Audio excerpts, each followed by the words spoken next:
At the previous Rolex 24 at Daytona, you may recall seeing this Cadillac on the grid. This is the '02 Cadillac, and what it did was give the American manufacturer 3 cars to contest for overall victory at Daytona. However, for the 2024 edition of this event, this car will not appear.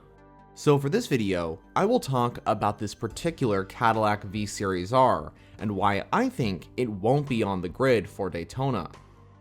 In the 2023 season of IMSA, there were 2 V Series R Cadillacs. One of them was the yellow 01 Chip Ganassi Cadillac. The second was the red number 31 Whelen Engineering Cadillac from Action Express Racing. But this third Cadillac made a one-off appearance at the first round of the season, the 24-hour endurance race at Daytona. This Cadillac is actually the second entry to Chip Ganassi Racing, and is also the exact car which races in the hypercar class of the WEC. The only difference is that it has different BOP and is badged as the number 2 entry over in that championship. I think there are 2 reasons to why Cadillac won't enter the '02 entry at the Rolex 24, and one of those reasons is because of their lack of drivers for the entry. The original pairing for this blue Cadillac was Richard Westbrook, who's on the left, Alex Lynn, who's in the middle, and finally Earl Bamber, who's on the right. British driver Richard Westbrook has decided to part ways with Chip Ganassi after a 5-year stint. He will drive JDC Miller's Porsche across the IMSA season, including the Rolex 24. Then there's Alex Lynn and Earl Bamber. With the Cadillac not competing at Daytona next year, both drivers are scheduled to drive Chevy Corvette machinery with AWA and Pratt Miller Motorsports respectively.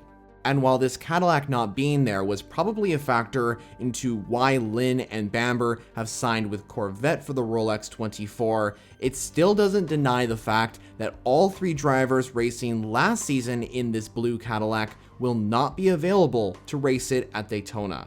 And it's not just drivers that are a problem. It also has to do with the start time of the World Endurance Championship in 2024.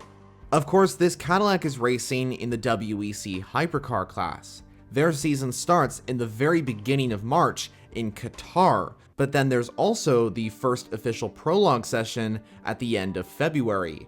Here's the thing, in my opinion, for this entry to compete at the Rolex 24 and the WEC, there's practically a list that the team has to do in between events. Some of the steps for this car include switching the WEC BOP to the IMSA BOP, doing the Rolex 24, then going all the way over to Qatar and switch it back from IMSA BOP to WEC BOP before doing the WEC prologue and then of course the start of the season in Qatar. And I'm sure behind the scenes there's even more for the team to do to get this Ganassi LMDh to participate at the Rolex 24. Where before in 2023 it was a lot easier because the WEC was in Sebring, which is in the same state as the Daytona International Raceway. If you ask me, it sounds like a big process to get the car back and forth within 3 or so weeks, then add on the fact that they would need more drivers to take that LMDh into the GTP class. What this essentially means is that Cadillac will approach the Rolex 24 with only 2 V Series R, as opposed to 2023 when they had 3 entries. But even though the '02 Cadillac won't be on the grid, I still think the American manufacturer have a great opportunity to take the overall victory. Last season, they had very strong pace at Daytona, especially in the night, and I think a win is definitely possible either from the Action Express entry or the Chip Ganassi entry. The good news is for the Cadillacs in 2024 is that we will see all 3 LMDh prototypes at the 24 Hours of Le Mans once again. So it's not like all 3 Cadillacs won't be on track at the same time in 2024.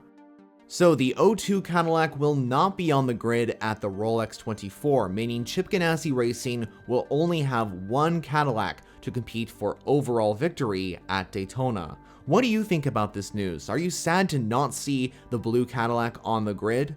Let me know all your thoughts on this entry down in the comments.